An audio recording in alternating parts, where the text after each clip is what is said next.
Well, France is synonymous with food, and today we're going to take a closer look at French cuisine with Joanne Carter from True Foodies. Hi, Joanne. Welcome to the show. Hi, Jeannie. It's so nice to be here. So first of all, what is True Foodies? Okay, so True Foodies is a platform that brings together and kind of celebrates great chefs, restaurants, food, wine, and cooking. And as part of that, we've just recently launched international video cooking classes, starting with French cuisine and French pastry. So one of these recent cooking lessons was a classic French dessert. It's called the Tarte Tatin. It's what you're going to actually show us how to make in just a minute. But before we get into how to make a Tarte Tatin, tell us a bit more about what it is. Okay, so a Tarte Tatin is actually a kind of upside-down apple cake or apple pie. And it was invented in France around the turn of the 20th century. There were two sisters, Stéphanie and Caroline Tatin, who ran a Hotel Tatin about 100 kilometers west of Paris. And the story goes that one day, Stephanie accidentally put the apples into the pan first when she was making an apple pie. And not wanting to waste the apples, she just popped the pastry dough on top of it and baked it anyway. And then when she brought it out of the oven, she flipped it over, and voila, Tarte Tatin was born. That's kind of the history of cooking. Out of mistakes, it comes often great inventions like the Tarte Tatin. All right, let's get to the crux of the matter. How do you make it? It looks complicated. Actually, the ingredients are pretty simple for Tarte Tatin. They're just golden delicious apples, unsalted butter, sugar, and your pastry dough, which in this case should be a pâte brisée. So first of all, you core, peel, and cut up your apples into quarters. Here you'll see it says 800 grams of golden delicious apples. For us normal people, that's about 4 apples, depending on the size.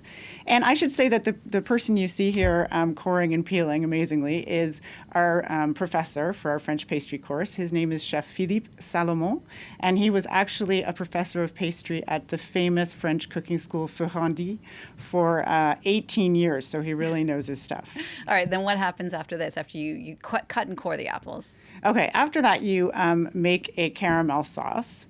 So you put your butter in the pan on medium-high heat and you melt it. And then you add sugar. And on high heat, you start stirring. And you keep stirring until it's well combined but kind of frothy and light-colored still. So you'll see that in a second. Then after that, you turn the heat down to low after this stage. And you keep stirring continuously until it turns into a nice caramel. And our chef has a tip about how to make good caramel. So he says it's very important to make sure the butter is completely melted before you add in the sugar, and to just keep stirring and stirring and stirring until it turns into this really beautiful dark golden color. It's true, because if I was doing that, I think I'd have burned it by now. I've burned many a caramel. All right, what happens next? So next you coat your Tarte Tatin pan with the caramel sauce, and you just get it all over the pan, as you'll see him doing here. And that means that your Tarte Tatin is going to be a really lovely color when it comes out, and it also adds a lot of depth of flavor. And then? Okay, and then you put your apples in. So you put your quarters of apples in. You can see he does it in a kind of spiral pattern first. And what's really important with the Tarte Tatin as well is to get as many apples in there as you can. So put the quarters in, but then you should cut up your rest of your apples into little bits to fill in the gaps. And it's amazing, because if I was making a tarte, I'm sure a lot of people at home too might do this. You cut your apples quite thin, but that's not the case with this. Yeah, no, not with Tarte Tatin. They're quite big chunks. And then you pop it in the oven, I'm guessing? Yes, then you bake the apples for 20 minutes at 200 degrees Celsius. Then you take them out and you put your pastry on top, just like Stéphanie Tatin did many years ago.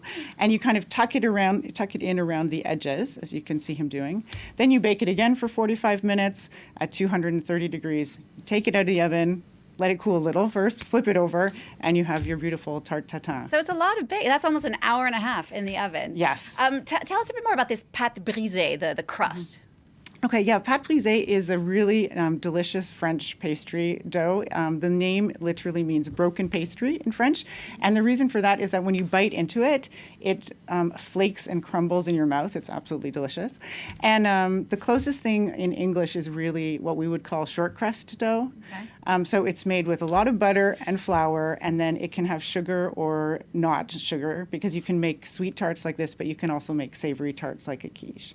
Yeah. Now, Tarte Tatin of course, upside down apple pie, you were saying. In the States, at least, we tend to eat apple pie with ice cream, what we call apple pie à la mode. But interestingly, they don't say that here in France. Where does that à la mode come from? That's right. A la mode, which means in fashion. Yeah, it's not used at all for food in France. The name, it seems, comes from a gentleman called John Garrett, who was from Switzerland originally, moved to France, and then moved to the U.S. and opened a hotel called Hotel Le Perle.